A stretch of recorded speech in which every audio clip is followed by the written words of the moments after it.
New ইয়র্কে জাতিসংঘের অধিবেশনে যাবার জন্য ডক্টর মোহাম্মদ ইউনূস ভীত সন্ত্রস্ত অবস্থায় বিকল্প উপায়ে তার আত্মসম্মান রক্ষা করার জন্য কি করা যায় সেজন্য বিএনপির মহাসচিব মির্জা ফখরুল ইসলাম আলমগীর, জামাতের একজন নায়েবে আমির, এনসিপির এক নেতা এবং বিএনপির ভারপ্রাপ্ত চেয়ারম্যানের পররাষ্ট্র বিষয়ক উপদেষ্টাকে সঙ্গে নিয়েছেন। টার্গেটটা হচ্ছে কোনোভাবে যাতে বিমানবন্দর এবং নিউ ইয়র্কে জাতিসংঘের সদর দপ্তরের সামনে ইউনূস যাতে লাঞ্ছিত না হন, কারণ ওই সকল দলের নেতারা সঙ্গে থাকলে তাদের সমর্থকরা আসবে, তাকে তারা রক্ষা করবে। কিন্তু সেখানে খুব বেশি একটা সাড়া হয়নি। তাহলে বিকল্প করা যায় কি?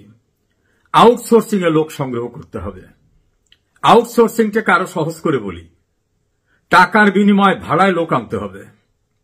সেজন্য বিভিন্ন স্টেটে লোক নিয়োগ করা হয়েছে যে তাদেরকে সেখান থেকে আনার খরচ দেওয়া হবে, যাওয়ার খরচ দেওয়া হবে, আর জন প্রতি একটা টাকা দেওয়া হবে।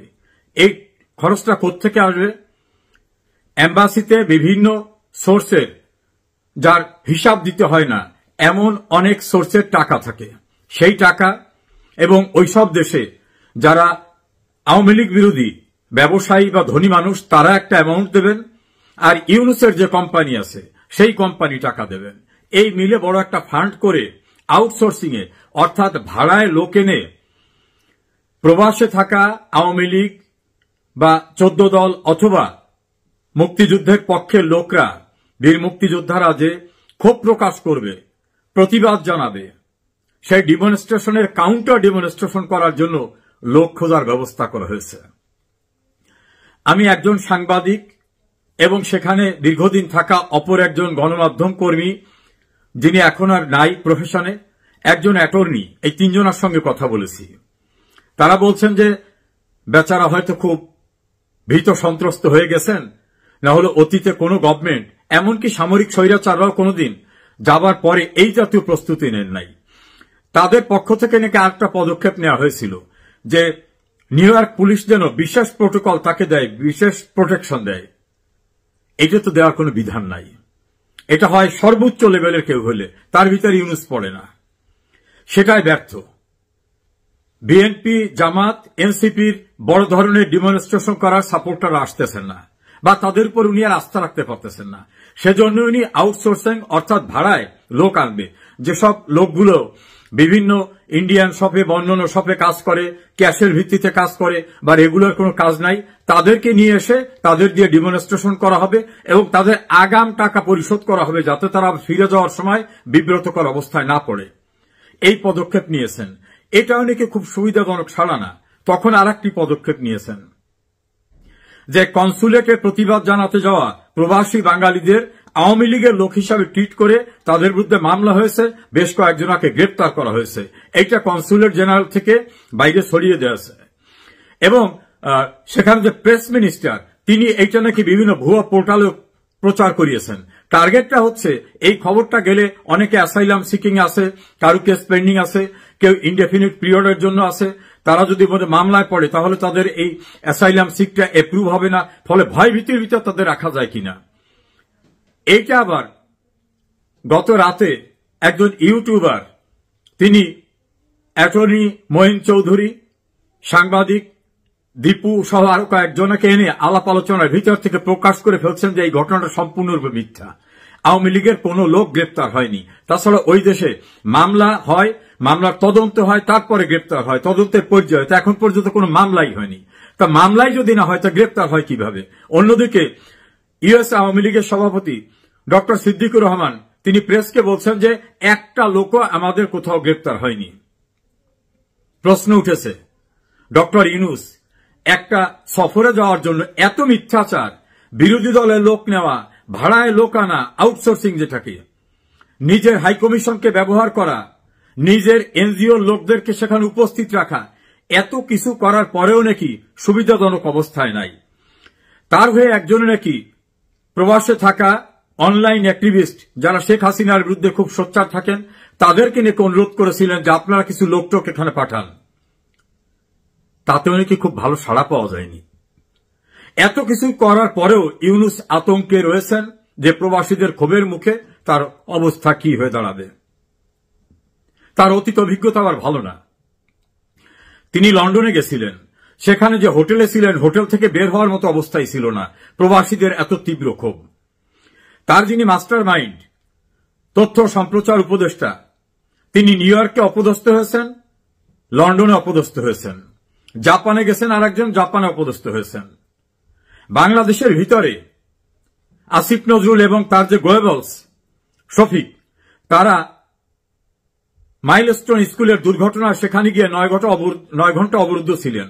সেখানে তার এই যে আসিফ মাহমুদ, সজীব ভুইয়া, হাসনাত আব্দুল্লাহ, সার্জিস আলমরা কেউ উদ্ধার করতে যেতে সাহস পায়নি, কারণ তাদেরকেই নাকি খোঁজে। আবার কক্সবাজার, চট্টগ্রাম, গোপালগঞ্জ, ময়মনসিংহে এই যে তার কিংস পার্টির লোকরা যাওয়ার পরে সেখানে ডগ স্কোয়াড অর্থাৎ কুত্তা বাহিনী, সোয়াত বাহিনী, আর্মি, র্যাব, বিজিবি সবকিছু দিয়েও নাকি তাদের রক্ষা করা যায় না, পরিস্থিতি এমন। ফলে দেশের ভিতরে দেশের বাইরে কোন জায়গায় ইউনুস এবং তার গংরা, তার বাহিনীরা নিরাপত্তা বোধ করছেন না। ঢাকা বিশ্ববিদ্যালয় এবং জাহাঙ্গীরনগর বিশ্ববিদ্যালয় ছাত্র সংসদ নির্বাচনে ইউনুস বাহিনীর যে দল এনসিপির যে ছাত্র সংগঠন বাকসাস, বাংলাদেশ গণতান্ত্রিক ছাত্র সংসদ, তারা নাকি দেশের সমস্ত মানুষের আশা আকাঙ্ক্ষার প্রতীক। তারা এত ভোট পেয়েছেন যে নিচের দিক থেকে ফার্স্ট হয়েছেন, এত খারাপ অবস্থা। এবং এই ঘটনায় সার্জিস আলম, হাসনাত আব্দুল্লাহ, আসিফ মাহমুদ, সজীব ভুইয়া, মাহফুজ আলম, নাহিদ ইসলাম, তাদের কোনো সাড়া শব্দ পাওয়া যাচ্ছে না।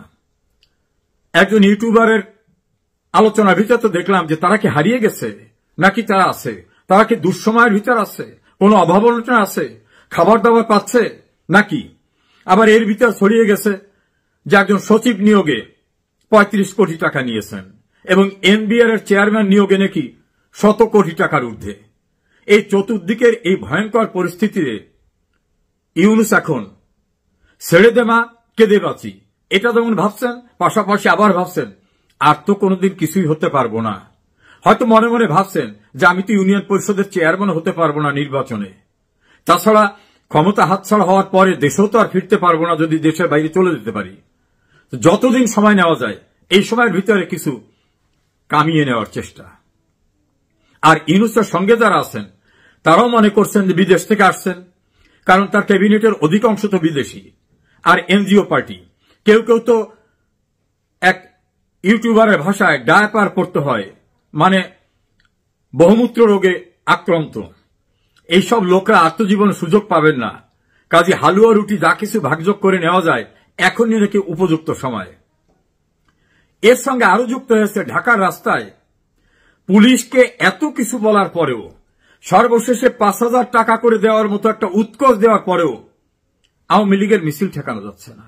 আর মিছিল প্রতিদিন 10টা-15টা মিছিল হচ্ছে, আড়ালে আবডালে না, ঘনবসতিপূর্ণ এলাকায় এবং কর্মব্যস্ত সময়ে।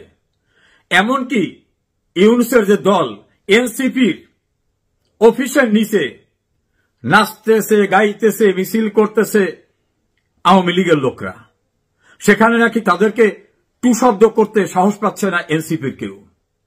অন্যদিকে জামাত এবং বিএনপির ভিতরে একটা বিভাজন দৃশ্যমান। এনসিপি তো হারিয়ে গেছে, তার কোনো খোঁজ খবর নাই। আবার তারা যারা অনলাইন অ্যাক্টিভিস্ট, বিদেশ থেকে যারা সোচ্চার ছিলেন, তাদের আহ্বানে নাকি আর এখন কেউ সাড়া দিচ্ছে না। তারা এই আওয়ামী লীগের বাইরে গিয়ে জামাত, বিএনপি, এনসিপি এদের দিয়ে নাকি কিছুই হবে না, ইউনুসের নাকি খুব শিগগিরই পতন হয়ে যাবে। তাহলে মাহমুদুর রহমান আমাদের সম্পাদক, তার নেতৃত্বে আরেকটা সরকার গঠন বা আরেকটা দল করা যায় কিনা সেটা নিয়েও তারা আলাপ আলোচনায় আছেন। ইউনুস এখন চতুর্দিকে সরিষার ফুল দেখছেন, কেউ বলছেন অন্ধকার দেখছেন, কেউ বলছেন কুয়াশাচ্ছন্ন অবস্থা। আওয়ামী লীগের নেতাকর্মীরা উৎসাহিত হয়ে রাস্তায় দোর্দণ্ড প্রতাপের সঙ্গে, আত্মবিশ্বাসের সঙ্গে মিছিল সমাবেশ করছে। আওয়ামী লীগের এক নেতাকে হত্যা করে জিয়ার কবরস্থানে টাঙিয়ে রাখার মতো বিভৎস নৃশংস ঘটনা নতুন করে সমস্ত মানুষকে মনে করিয়ে দিয়েছে যে এরা কিন্তু তারা যারা পুলিশকে মেরে উপরে টাঙিয়ে রাখছিল যাত্রাবাড়ি উত্তরায়, এরা কিন্তু সেই গ্রুপ। অর্থাৎ এই বিভৎসতা, এই যে ইউনূস বাহিনীর বিরুদ্ধে ঘৃণাকে আরো কয়েক গুণে বৃদ্ধি করে দিয়েছে। এমন একটি ভয়ঙ্কর পরিস্থিতিতে ইউনূসের নিউ ইয়র্ক সফর। আমাকে বাংলাদেশের একজন আইনজীবী, বর্তমানে দেশের বাইরে থাকেন, তিনি তো বললেন এমনও তো হতে পারে পরিস্থিতি যদি খারাপ দেখে ইউনূস নিউ ইয়র্ক থেকে আর ব্যাকই করবে না, কারণ তার উত্থান সবটা তো ওখানে। তার নোবেল কিনে দেওয়া, আবার যারা কিনে দেওয়ার আয়োজন করেছিলেন তাদের ফান্ডে ওনার টাকা দেওয়া, ইসরায়েলকে টাকা দেওয়া, নানাভাবে ওনার শেকড় তো বাইরে। কাজে বেশি বাড়াবাড়ি যদি কেউ করে তাহলে ইউনূস দেশে নাও যেতে পারে। আমরা অপেক্ষায় থাকি ইউনূস গংদের পরিণতির জন্য। ইতিহাস কিন্তু তাই বলে। আতঙ্কিত ইউনূস। একজন খুব পরিচিত গণমাধ্যম ব্যক্তিত্ব বলছেন, ইউনূসের ক্যাবিনেটে অনেক বয়স্ক লোক আছে যাদের ডায়াপার পরতে হয়। এবারে আতঙ্ক যা, তাতে প্রাকৃতিক ডাকের জন্য ইউনূসকেও কি ডায়াপার পরতে হবে? এমনটাও কি শঙ্কার বাইরে?